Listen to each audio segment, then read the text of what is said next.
All right, so let's just walk through the basics of how to use the lap timer. I have mine set up and I'm just plugged into a spare 3S LiPo. To trigger it, I have an extra video transmitter with just a wire lead and a little antenna, so I can plug this and unplug it just to simulate triggering coming in and out of range of it. So it acts as a captive portal, so once it's turned on and has started up, you can go into your Wi-Fi, and here it's the default name is a Q1 node dash and then a part of the MAC address for the thing. So here it shows up as Q1 node D36, and I've connected to that. So once we're on that connection, we can go to literally any website. So I'm just going to go to test.com, and it'll automatically redirect us to the main page for the lap timer. So we've got 3 tabs. The one important thing is we're on the main page, but we're not actually connected to the real-time updates. So there's a connect button here and a status idle. So idle means that this web page is not actually talking to the tracker actively. We've loaded the web page off it, but we're not don't have a live connection. So if we click connect, it'll say status 1 connected, and that means we now have live data. So we can go over here on the right to the status tab, and this will show us the basic configuration of the tracker. The reading value updates in real time. This shows the RSSI level that it's detecting based on your calibration, whether the session is running or not, your Wi-Fi, if it's connected to external Wi-Fi. It'll also say what the IP address that it's gotten here, and then give you the calibration numbers that you can use to debug. Most of the stuff is in the settings. You can set your channel number directly here, and this takes effect immediately. So we can type in a new channel number, and as soon as we click off the button, it immediately updates the tracker. So there's no apply or OK button. As soon as you enter the channel, it'll switch to it. Minimum trigger length sets the shortest amount of time that it will allow as a valid trigger. So if you have and this is in milliseconds, so if you have a 15 millisecond trigger that it sees that's shorter than 15 milliseconds, it ignores it. So you can use this to get rid of a lot of false positives, little tiny spikes that would otherwise be triggered as laps, and you can set that based on how fast you end up going through the gate. If you're losing ones, you can lower this down and get the minimum trigger, but I find a setting in 15 to 20 milliseconds actually gives you quite a good range of quite a good speed that you can go through the gate without worrying about missing a gate pass. Session number is in there but not currently in use. That'll let you just set the name of the session for the logs. Station SSID is the name of the lap tracker's AP, what it broadcasts out. So here it shows the default, the Q1 node D36. You can change that if you want. The default password is 1234567 8. You can also change the password to connect to the tracker from there. AP, SSID, and password is the access point that you want the tracker to try to connect to. Both will be active at the same time. If you give it an AP, it will connect to your home network, and it will also have the broadcast station. So you can always connect to the broadcast station to set it up. When you're first setting it up, to do the over-the-air updates and stuff, you'll need to connect to it through the station password through the station access point, because that'll always be there. And then you can fill in your home network here, SSID and password. And then if you check auto connect to AP, it'll try to connect to that every time you start the thing up. If you have that unchecked, it will have the SSID saved, but it won't try and connect to the network when you power it up. Email address will automatically fill. If you fill that in, when you send yourself a log, it'll automatically fill in the email address to send it to, so you don't have to type it out there. And then the main things that you have to set up here on the bottom, the voice, which you can leave blank if you want, but if you select a voice option, this is what the voice of web browser will speak your laps as you go through them with. And you have 3 calibration buttons. So you calibrate the RSSI for low and high and your trigger point. And you can use that to kind of refine where if you want the gate to trigger at less than full RSSI, you can force that to happen there. So this is a freshly set up one. I just reset the settings, and if we go up to the status, you can see we've got a negative reading.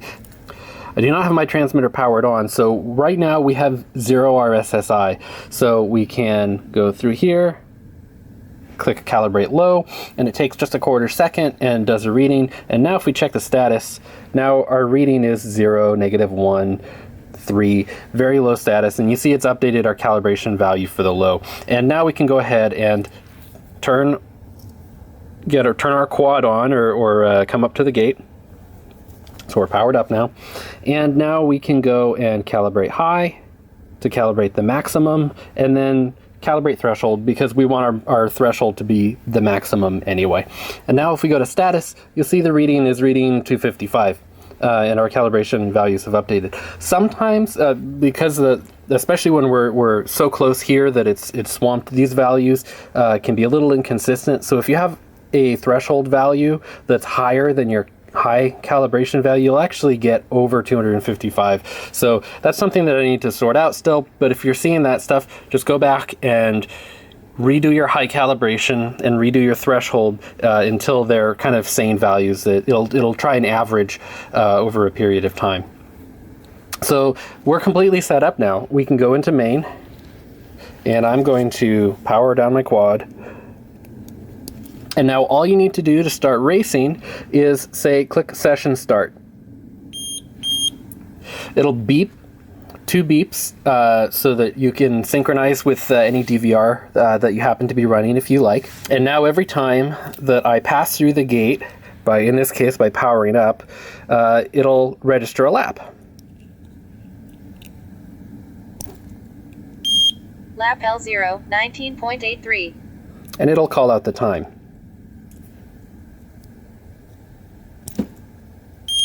Lap L1, overall best, 9.60. So it keeps track of each session that you have the page open, of the best time that you've done in that session, and the best absolute time that you've raced all day that you've had the app open. So if we do another lap, we've had a good time already, 9.8.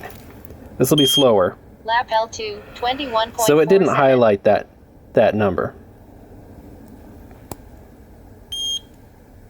Lap L3, overall best, 8.26.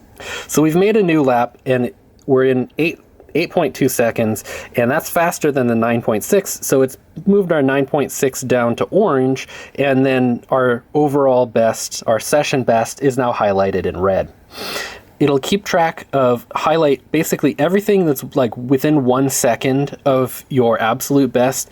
It'll keep kind of flagging those as orange. So as your best moves up and up and up, your overall, kind of your pace, your best pace in orange will automatically pop up to show your kind of best range of laps, and then your absolute best will always be highlighted in red. Lap L4, 49.60. Lap L5, overall best, 6.39.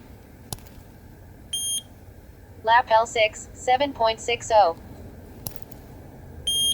Lap L7, overall best, 5.61. Lap L8, overall best, 5.37. So you see we have two laps in the 5s and 1 in the 6s, and so it's highlighted our best second in red and our second best second in orange. When we're done with the session and we want to save this, we can click session end and then mail result. This will take a log of this and just open it in your default email app, and you can just send that to yourself, and you can use this to do the overlay renders and stuff like that on your computer later. If we go back, the session is ended. When we want to start another session, as long as we don't reload the page, if we click session start again, it's going to start a new session, and it's going to keep track of our best time from the previous one and remember it on this session as well. Lap L1, session best, 11.51. So this time it said session best, not overall best. Highlighted in red because this is the best time that we've done during this session, but it'll let us know that our overall run, one from earlier, is still better than we've done here. So this is the best we've done during this session, and out of all of the sessions you start, it'll also remember, and when you beat your overall best, it will tell you that you beat your overall best time even within the session. So if we trigger this, Lap L2, 38.23. Lap L3, overall best, 3.7.